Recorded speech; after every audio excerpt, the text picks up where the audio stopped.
السلام عليكم. تحية طيبة، زكريا روش، حقوقي وإعلام بمنطقة سيدي حجاج. كما كنشوفوا الحافلة ديال 606 هي يعني كتنقل المواطنين للوجهة ديالهم، ولكن عندي واحد المسألة اللي حزات في النفس ديالي.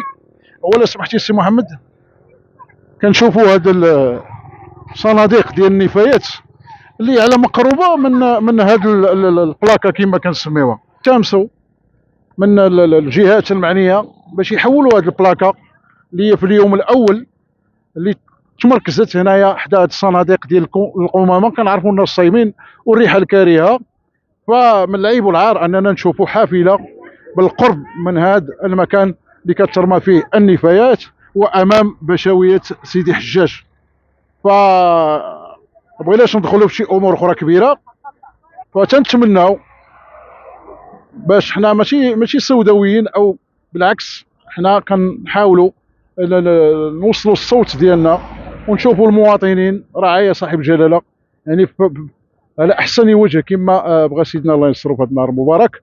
فتنتمناو باش يفكروا كذلك المسؤولين على هذه الخطوط ديال حافله النقل العمومي على ان كاينه مطالب ديال ساكنه مشروع الرياض واحد، لانهم كيبعدوا منا هنايا بواحد 2 ديال الكيلومترات الى كيلومتر ونصف على اقل تقدير، اللي ما استافدوش من هذا الخط لان جا بعيد على ساكنه مشروع رياض واحد.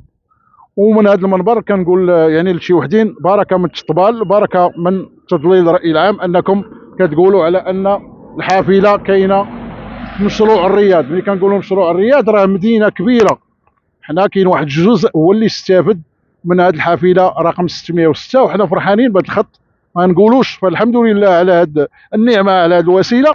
ولكن بغينا جميع المواطنين ان شاء الله في المستقبل باش هما يشملهم هذا او تشملهم هذه الخطوط ديال الحافله، لان كنعرفوا ناس كبار، ناس مراد، ناس خدامين، تلاميذ الى نعم. كذلك سمعنا بعض المواطنات كيلتمسوا باش يكون الامن للدرك الملكي للعناصر اللي كتبذل مجهود ليل نهار بكل صدق منطقه سيدي حجاج، ولكن نظرا لشساعه المدينه وهذا العمران هذا اللي كيتزاد يوم على يوم.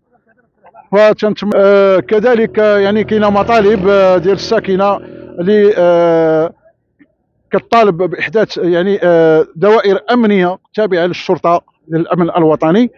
فكذلك كنشكروا الجهاز ديال الدرك الملكي اللي كيسهر على سلامه وحمايه ممتلكات المواطنين من منطقه سيدي حجاج، اللي يعني كيخدموا وكيبذلوا جهد كبير.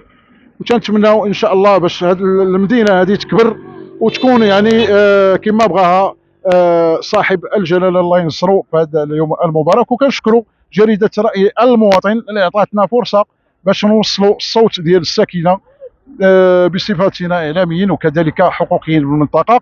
وشكرا لجميع المتدخلين وجميع السلط وجميع الناس اللي ساهموا بشكل كبير باش يوصل عندنا هذا الطوبيس اللي كثر عليه اللغط وكثرت عليه الهضره.